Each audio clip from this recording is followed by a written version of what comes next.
আল্লাহ তাআলা বলেন ওই দিন মুনাফিক ও মুনাফিক নারীরা মুমিন বিরুদ্ধে বলিবে আমাদের জন্য একটু অপেক্ষা করো যাহাতে আমরাও তোমাদের মুখ হইতে কিছু আলো হাসিল করিয়া দিই এবং তাহাদেরকে জবাব দেওয়া হইবে যে তোমরা তোমাদের পিছনে ফিরিয়া যাও সেখানে আলো তালাশ করো তারপর তাহাদের মাঝখানে ক্রিয়া অবস্থাপন করিয়া দেওয়া হইবে যাহাতে কীর্তন দেখিবে উহার ভিতরের দিকে হইবে রহমত এবং বাহিরের দিকে হইবে আযাব।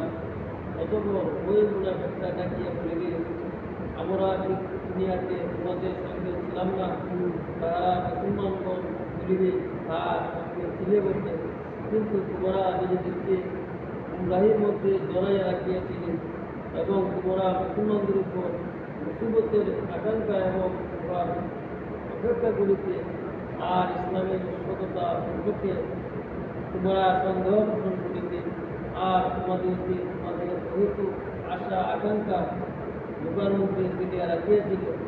অবশ্যই আল্লাহ তাআলা আল্লাহর হুকুম মৃত্যু আসিয়া পৌঁছিয়াছে এবং তোমাদেরকে ধোঁকাবাজ শয়তান আল্লাহ তাআলার ব্যাপারে ঢোকার মধ্যে ফিরিয়া রাখিয়াছিল।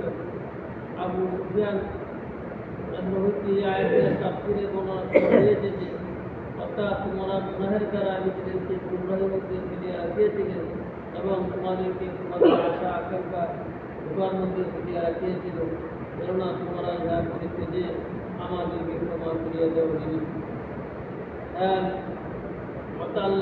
আল্লাহ যথার্থ পরিপক্ত অনুমোদন করিয়াছেন। মিথ্যা আশা হইল আশাবাদী ব্যক্তি তাহার আশার কারণে অহংকার করে আমল হইতে বিরত থাকে আর তাহার আশা তাহাকে গুনাহের উপর দুঃসাহস করিয়া তুলে। প্রকৃতপক্ষে ইহা আশা নয়, বরং ইহা দুরাশা ও শয়তানের ধোঁকামাত্র। অর্থাৎ মারুফ কারণহুদুল্লাহ বলেন আমল যারা বেহেশত তলব করা গুনাহসমূহের মধ্যে ঠিক না। কোনরূপ সম্পর্ক ও উসিলা ছাড়া সুপারিশের আশা রাখা এক প্রকার ধোঁকা, আর যাহার অনুগত্য করে না তাহার নিকট হইতে রহমতের আশা রাখা বোকামি ও মূর্খতা। হাসান বসরিউল্লাহ বলেন ক্ষমা পাওয়ার আকাঙ্ক্ষায় এক কৌমকে আমল হইতে বিরত রাখিয়াছে। অবশ্যই তাহারা দুনিয়া মধ্যে এমন অবস্থায় বিদায় হয়েছে যে তাহাদের নিকট কোনো নীতি নাই। তাহাদের মধ্যে একজন বলে যে আমি আমার প্রতিপালকের প্রতি ভালো ধারণা রাখি যে তিনি ক্ষমা করেন, তাহার এই কথা মিথ্যা।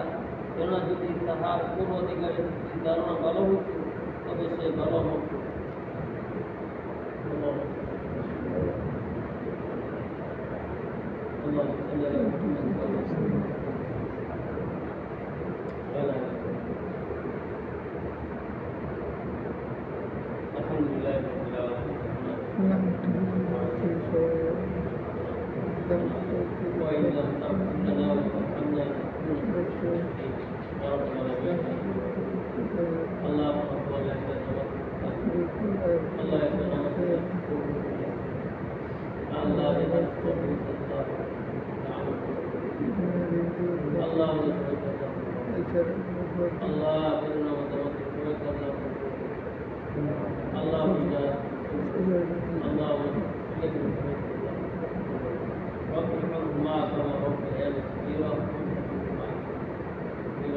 وصلى الله تعالى